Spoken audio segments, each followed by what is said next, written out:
ፊፋ እንደ ሞሶሎኒ የ2026 የስፔን ዓለም ዋንጫ እንደ 1934 የጣሊያን ዓለም ዋንጫ ምን አመሳሰላቸው? ዛሬና ታሪክስ እንዴት ተገናኙ? አርጀንቲና የ2026 ዓለም ዋንጫን ለስፔን እንድትለቅ ተገዳ ይሆን? እየወጣ ያለው የዓለም ዋንጫ ከባድ ሚስጥርስ እውነት አይደለምን? የተደመጡት ሚስጥራዊ ድምጾችስ ትክክለኛ ማስረጃ ናቸው? አርጀንቲና ላይ ተሰራ እየተባለ ያለው የሴራ ሸፍጥ በእውነትም አርጀንቲና ዋንጫውን ተገዳ እንድታጣ ተደርጋለችንም? አርጀንቲና የተላለፈባት አስገዳጅ ውሳኔ የ10 ዓመታት እግድ ወይስ ዋንጫውን መልቀቅ በሚል ከባድ ምርጫ ተስማምታ ይሆን? ሊዮኔል ስካሎኒ እሳት የሆነው የአርጀንቲና ብሔራዊ ቡድን ላይ ውሃ ደፍተውበታልንም? ፊፋስ የ2026 ዓለም ዋንጫን ለሜሲና ለአርጀንቲና ለመስጠት ቀይ ምንጣፍ እየዘረጉ ነው በሚልና ከዚህ ቀደም ሁሉ በጥብቅ ሲተቹ የነበረበትን ምክንያት ሙሉ ለሙሉ ለማጥፋት በፎክላንድ ደሴቶች መጠየቂያ የአርጀንቲና ጨርቅ እጃቸውን አብሰው ከደሙ ንጹህ ነኝ ብለው ይሆን? ወይስ ሜሲን እስከ ፍጻሜ አስጉዘው ዋና ዓላማቸው የሆነውን የስፖንሰርና የትኬት ገንዘብ ከሰበሰቡ በኋላ በፍጻሜው የአርጀንቲናንና የሜሲን ተወዳጅነትና ወዳጅነት ተጠቅመው ቀደው መጣላቸው ነውን? የዓለም ዋንጫውን ፍጻሜ ከተሸነፉ በኋላስ በሊዮኔል ሜሲና በሊዮኔል ስካሎኒ መካከል የተፈጠረው ከባድ አለመግባባት ከምን ተነሳም? ስፔንስ ዋንጫውን የወሰደችው ሜዳ ላይ በማሸነፍ ነው ወይስ አርጀንቲና ከጨዋታው በፊት ስለተሸነፈች? ይህንን ጉዳይ አስመልክቶ እየወጡ ያሉና በማህበራዊ ሚዲያ ላይ በከፍተኛ ሁኔታ እየተሰራጩ ያሉ መረጃዎችስ ምን ይመስላሉ? ከጨዋታው በፊትና በኋላ ከተከሰቱ እውነተኛ ኩነቶች ጋር ተያይዘው የመጡ የፍጻሜው ድራማ ትርጓሜዎችና የሴራ ትንታኔዎች ምንድን ናቸው? የወሬው መነሻ ምክንያቶችስ ከየትና እንዴት መጡ?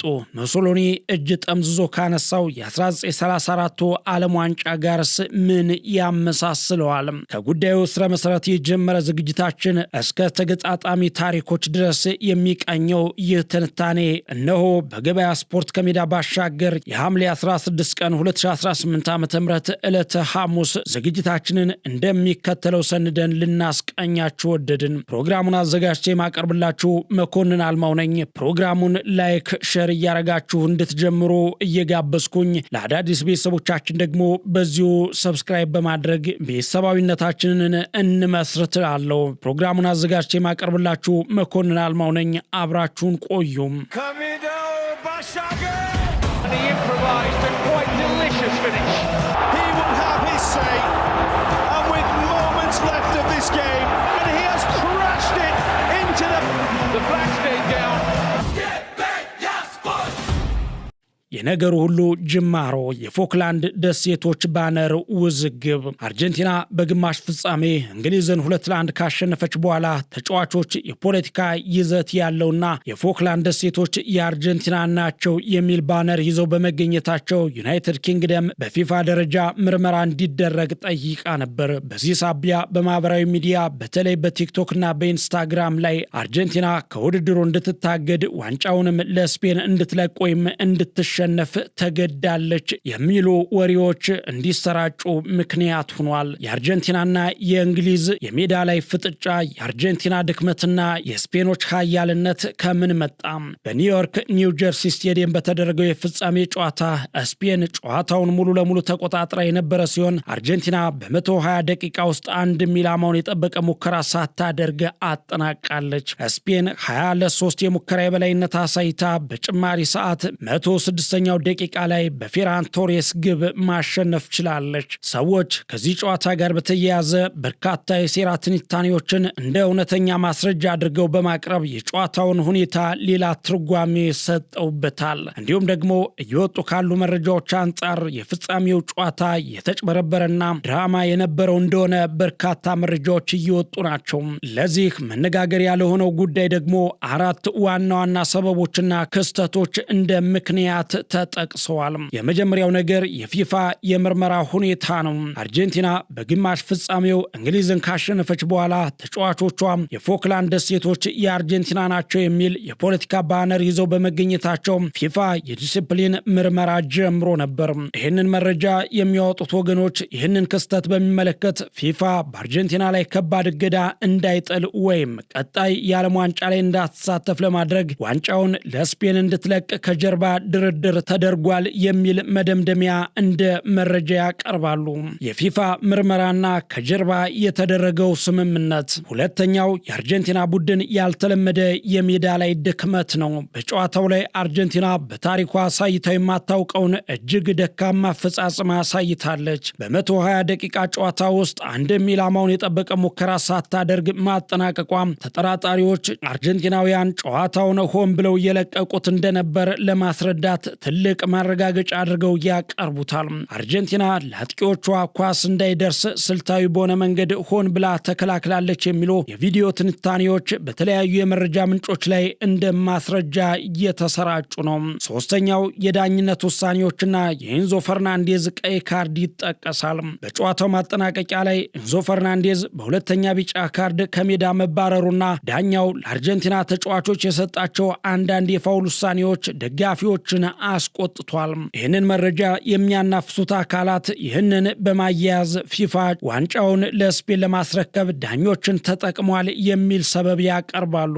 ሌላኛው ደግሞ ከጨዋታው በኋላ የተፈጠረው ከፍተኛ ግጭት ጨዋታው እንደተጠናቀቀ የአርጀንቲና ተጫዋቾች እንደ ሊያንድሮ ፓራዴዝ እና ናሁኤል ሞሊና ያሉ የስፔን ተጫዋቾችን ጉሮሮ እስከ ማነቅና በቦክስ እስከ መምታት የደረሰ ሁከት ፈጥረዋል።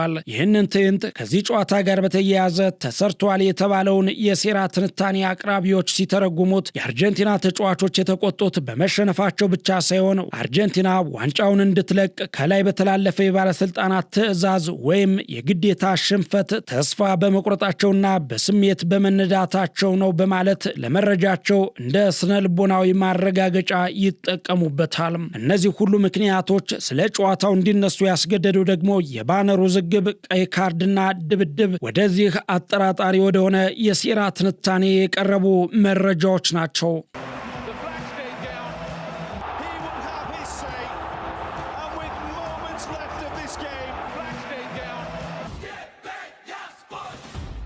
ሌላው ደግሞ የቀድሞው የማንቸስተር ሲቲ የባርሴሎናና የአርጀንቲና ኮከብ የነበረው ሰርጂዮ አጉዌሮ ያጋራው መረጃ ነው። እንደ አጉዌሮ ገለጻ የዓለም ዋንጫውን ፍጻሜ ከተሸነፉ በኋላ በሊዮኔል ሜሲና በሊዮኔል ስካሎኒ መካከል ከባድ አለመግባባት ተፈጥሮ ነበር። አጉዌሮም ይላል ሜሲ ከስካሎኒ ጋር በጨዋታው አቀራረብ ላይ ተጋጭቶ ነበር። ስፔን ኳሱን ሙሉ ለሙሉ እንድትቆጣጠር ተቀምጠን ከጠበቅን እንደምንሸነፍ ሜሲ ነግሮት ነበር። ነገር ግን ስካሎኒ ዝቅ ብሎ በመከላከልና በመልሶ ማጥቃት ላይ በመመስረት መጫወትን አጥብቆ ፈልጎ ነበር። በዓለም ላይ ካለው ታላቁ ተጫዋች ምክር ጋር ማን ይቃረናል? ሜሲ ጨዋታውን ከሌላ ሰው በተለየ መንገድ ያያል። ነገር ግን አሰልጣኙ ምክሩን ለመቀበል በኩራት ተይዞ ነበር። የኤንዞ ፈርናንዴዝ ጥፋትም በጣም አደገኛ ነበር። ቢጫ ካርድ እያለበት እንደዚህ ያለ ታክል ማድረግ አይገባውም ነበር። አርጀንቲና ጨዋታው ከመጀመሩ በፊት ተሸንፋ ነበር። ሊዮኔል ሜሲ ለብሔራዊ ቡድኑ ካደረገው ሁሉ በኋላ በመጨረሻው የዓለም ዋንጫው የቡድን አጋሮቹና ስካሎኒ እንዲህ ሲያሳዝኑት ማየት በጣም አሳዛኝ ነው ይላል። እውነት ከሆነ ይህ ከፍጻሜው በፊት በአርጀንቲና ካምፕ ውስጥ ነገሮች እንደተለመደው እንዳልነበሩም የሚያሳይ ነው። ታዲያ ይህ የ2026 የዓለም ዋንጫ ፍጻሜ ጉዳይ ብዙ ውዝግብ የተነሳበት በርካታ መረጃዎች እየወጡ ያለበትና አከራካሪ የሆነ ጉዳይ ሆኗል። በርካታ መረጃዎችና ማስረጃዎችም ጉዳዩን ወደ እውነትነት የሚያስጠጉት ሲሆን አርጀንቲና ምናልባትም በቀጣዮቹ ውድድር ከመሰናበት ይልቅ ይህንን ዋንጫ በመልቀቅና በዓለም ዋንጫው ሁለተኛ በመውጣት የምታገኘውን ገንዘብ ይዛ በመሄድ በቀጣይ ያለውን አህጉራዊና የዓለም ዋንጫ ውድድርን እንድትካፈል ከሚያደርጋት ከሁለቱም ምርጫ ቀርቦላት የተሻለውን መጥፎ እንድትቀበል ተገዳለች የሚሉ በርካታ መረጃዎች እየወጡ ናቸው። ታዲያ ይህ ጉዳይ ገና በርካታ ውዝግቦችን የሚያስነሳ አከራካሪ የሆነና ምናልባትም ከብዙ ማስረጃዎች ጋር ጋር ተያይዞ የጉዳዩን እውነትነት ፍንትው አድርገው የሚያወጡ ነገሮች በቀጣይ እንደሚወጡም ይጠበቃል። ታዲያ ይህ ጉዳይ ከ1934ቱ የዓለም ዋንጫ ጋርም የሚያመሳስለው ነገር አለ። የፊፋ ዓለም ዋንጫ በዚህ ዓመት ጨምሮ ባለፉት የዓለም ዋንጫዎች ላይ በርካታ ድራማዎች የሚሰሩበት ስለመሆኑ በግልጽ ይታወቃል። ታዲያ በዚህ ዓመት የተፈጸመው ነገርም ከዚህ በፊት ከተደረጉ በርካታ የተጋነኑ ጉዳዮች መካከል ከአንዱ ጋር የሚቀራረብ ታሪክ አለው። ምናልባትም ሞሶሎኒ እጅ ጠምዝዞ ያነሳው የ1934ቱ የዓለም ዋንጫ ከዚሁ ጋር አብሮ የሚሄድ ይመስላል። የዓለም ዋንጫ ከየትኛውም ዋንጫ በላይ ክብርና ዋጋ ያለውና የትኛውም የዓለማችን ሀገር የሚቋምጥለት ውድ ዋንጫ ነው። በዓለማችን ውስጥ የእግር ኳስ ከዋክብትን ያቀፉ ሀገራት ብቻ የሚፋለሙበትን ይህንን ዋንጫ ለማንሳት አያሌ ሀገራት በምርጥ ተጫዋቾቻቸው አማካኝነት ሲፋለሙ ኑረዋል። በእግር ኳስ ዓለም የአንድ ተጫዋች የመጨረሻ ህልሙ የዓለም ዋንጫን ማንሳት መሆኑ ጥርጥር የለውም። የየትኛውም ሀገር የእግር ኳስ ቡድንም ቢሆን የህልሙ ጫፍ የዓለም ዋንጫን ማሸነፍ መቻል ነው። በቃ የዓለም ዋንጫ የዋንጫዎች ሁሉ ንጉስ ነው። የድሎች ሁሉ መጨረሻ በዓለም ዋንጫ ላይ ማሸነፍ መሆኑ ጥርጥር የለውም። ይህንን ዋንጫ ማሸነፍ አይደለም ለዚህ ዋንጫ ውድድር መሳተፍ በራሱ ትልቅ ክብር መሆኑን ለዘላለሟ ከምትናፍቀው ኢትዮጵያ በላይ ምስክር የለውም። ምክንያቱም አንዲት ሀገር በዓለም ዋንጫ ውድድር ውስጥ ስሟ ተደልድሎ ከመጫወቷ በፊት ብዙ አህጉራዊ ጨዋታዎችን ተፋልማ በማሸነፍ ነው የዓለም ዋንጫ ተጋጣሚዎች ዝርዝር ውስጥ ስሟን ማስፈር የምትችለው። የዓለም ዋንጫ ውድድር በየ4 ዓመቱ የሚደረግ ጨዋታ ሲሆን ይህ ውድድር ከየትኛውም ውድድር በላይ የሚጠበቅና የሚያጓጓም ነው። ለዚህ ውድድርም ሁሌም አዘጋጁ ሀገር እጅግ ለየት ባለ መልኩ የምትታይበትና ውድድሩም ከየትኛውም ውድድር በላይ ከባድ ተጋድሎ የሚደረግበት የተለያዩ ጥሩና መጥፎ አስደሳችና አሳዛኝ ክስተቶች የሚስተናገዱበት ነው። የዓለም ዋንጫ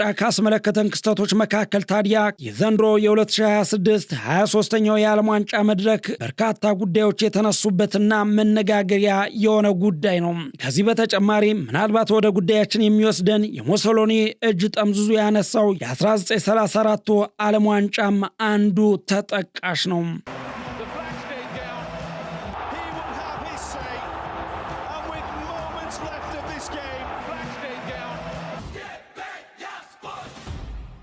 የ1934ቱ የዓለም ዋንጫ በእግር ኳስ ታሪክ ውስጥ ከነበሩ ትልቅ ዝግጅቶች መካከል አንዱ ነበር። ይህ የዓለም ዋንጫም በጣሊያን የተካሄደው ሁለተኛው የዓለም ዋንጫ ነበር። በወቅቱ ጣሊያን ቤንቶ ሞሶሎኒ በሚባል ፋሽስታዊ መሪ ትመራ የነበረ ሲሆን የሀገሪቱ መሪ በጊዜው የዓለም ዋንጫን ከስፖርቱ ባሻገር ፋሽስታዊ ፕሮፓጋንዳን ለማሰራጨትና መንግስቱን ጠንካራ ለማስመሰል ሊጠቀምበት ከፍተኛ ፍላጎትና ጥረት ነበረው።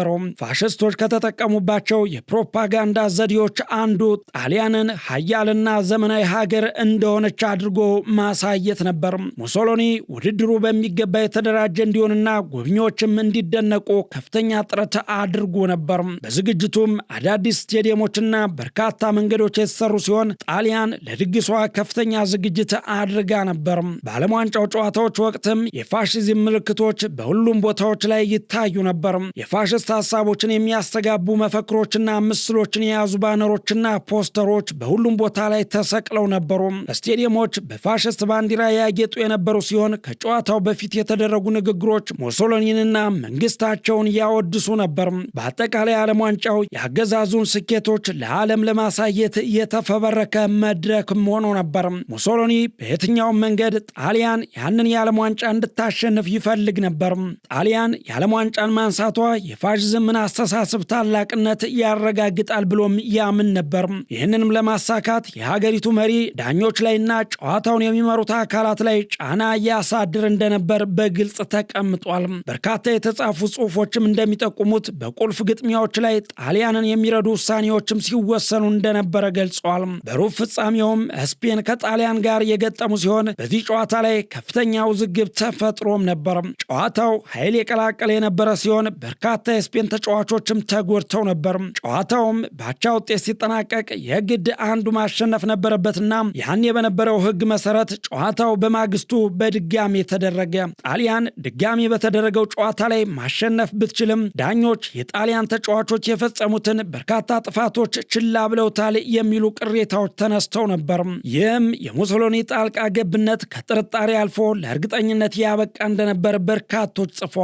በሩብ ፍጻሜ በአድሎ አሸንፋ ለግማሽ ፍጻሜ የደረሰችው ጣሊያን ከኦስትሪያ ጋር ባደረገችው የግማሽ ፍጻሜ ጨዋታ ላይም ተመሳሳይ ሁኔታ ተከስቷል። በጨዋታው ጣሊያን አንድ ጎል ብቻ ግብታ ብታሸንፍም ከፍተኛ ውዝግብ ተነስቶ ነበር። ግቡ ሲቆጠር የኦስትሪያ ግብ ጠባቂ ላይ በግልጽ ጥፋት ተሰርቶ የነበረ ቢሆንም ዳኛው ግን ግቡን አጽድቀውታል። ብዙዎች ይህ ሁነት ሙሶሎኒ በውድድሩ ላይ ያሳደረው ተጽዕኖ ነው ብለውም ያምኑ ነበር።